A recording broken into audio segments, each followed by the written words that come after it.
Hi there, my name is Manny, and today I'm sharing about roughly 5 things I wish I had known before hiking the OCT. If you didn't know, the OCT or the Oregon Coast Trail is roughly a 400-mile hike along the coast, and on August of 2024, I hiked it. So whether you're a PCT hiker forced off of the trail because of fires or you're simply planning your very first coastal adventure, there are a few key things that you should keep in mind. So with all that being said, let's jump right in. So point number 1, it's mostly road walking. So if you're thinking about hiking the OCT, you should be prepared for the road walking.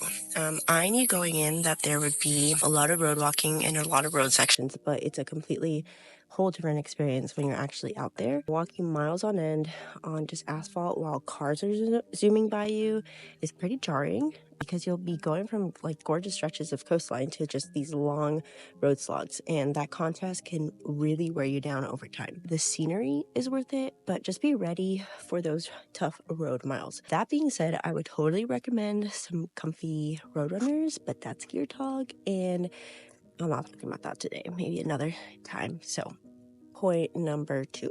The bus system could totally save your hike. Something that ended up saving my hike was the bus system. Because this trail runs through coastal towns, you're going to have access to these local towns' modern amenities. The beautiful thing about the bus system is that you can make this hike truly as long or as short as you want. I was on a time crunch and I wanted to do as much as a trail as possible. And the option of taking buses along the coast was really nice, and it added a level of flexibility that was a total game changer.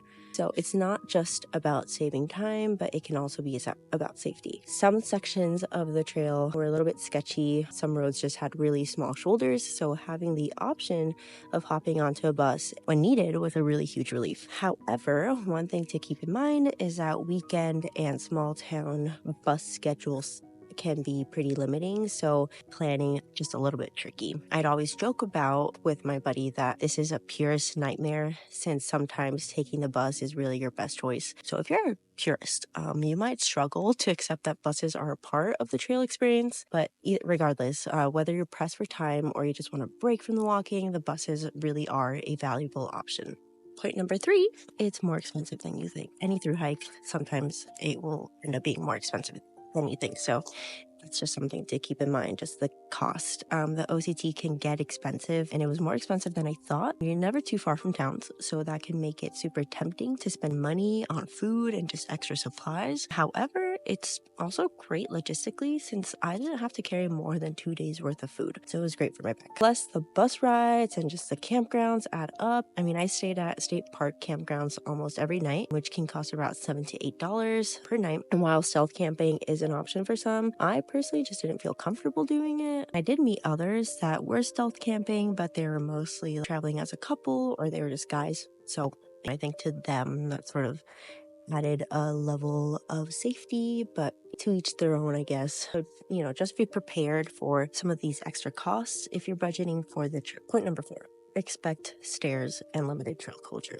Let me just stop you right here and tell you, the OCT is not your typical backcountry through hike. I know I had a bit of a hard time and a weird time adjusting since I had just gotten off the PCT to hike this trail. OCT is just a completely different experience from something like the PCT that has its own established trail culture. If you're expecting trail magic or lots of friendly little hikers around every single corner, you might be disappointed. The OCT just doesn't have the same well-known hiker community, and because of that, you might get some really weird looks. I know for sure walking through towns, especially when you look all grimy and have a big pack, you can get some really weird looks. I know for a fact people would think I was homeless. So really all you can do is just be polite, smile, look as clean as possible, which shouldn't be that hard because every campground has free showers. So hitchhiking can also be a little bit more difficult because unlike the PCT where you can just easily hitch a ride from a well-known road crossing, the OCT really doesn't have that. You're in more urban or populated areas, so there's a bit more hesitancy from locals from really giving you a ride. There's just less of that through hiker culture to rely on, so just be ready for a bit more of an independent journey. So for navigation, I ended up using far out exclusively, and I found it incredibly helpful. As of 2024, Far Out now has a map of the OCT, but I know many hikers before me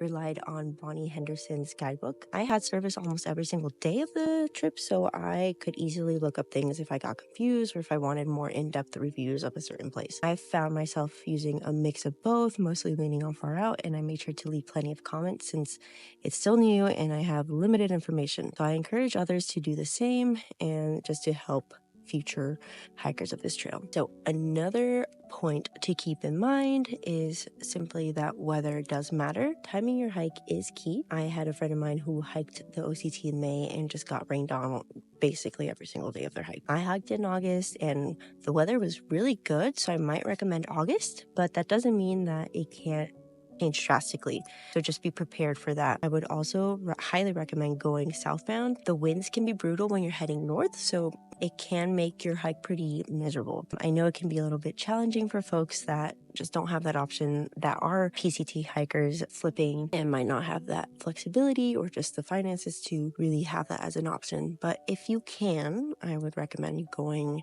southbound instead of northbound. So before I wrap up, I want to emphasize something important. If you can hike or if you can plan this hike with someone, I would highly recommend it. I started the OCT alone, and honestly, I was a little worried, but I was lucky enough to meet Elaine or do it on my very first day. She was also starting solo, and we just ended up hiking the entire thing together. Having company made a huge difference, especially when it came to passing through some of these towns that just feel like a little questionable. Unlike being a solo in the wilderness, starting the OCT alone felt different because of the urban setting and just more exposure to people, which to me just feels like higher risk to stuff happening. But that's just my perspective. If you have the option to hike with someone, I would strongly recommend it. If not, just stay alert, trust your instincts, and you should be fine. So to conclude, the Oregon Coast Trail is an incredible adventure. You get to see a side of Oregon that not many people do, and if they do, they're doing it in a car. But it's not like other long distance hikes that you may or may not have done before. So just be prepared for the road walking, added costs, and just a different vibe from the classic through hike culture. If you approach it with the right mindset and flexibility, you're in for an amazing adventure. Thank you so much for watching. If you enjoyed this video, please leave a comment down below. I'd really love to hear your questions or just experiences with the OCT, and I'll do my very best to answer them. Also, let me know if a cost or like gear breakdown video would be helpful for planning your trip. And as always, happy trails.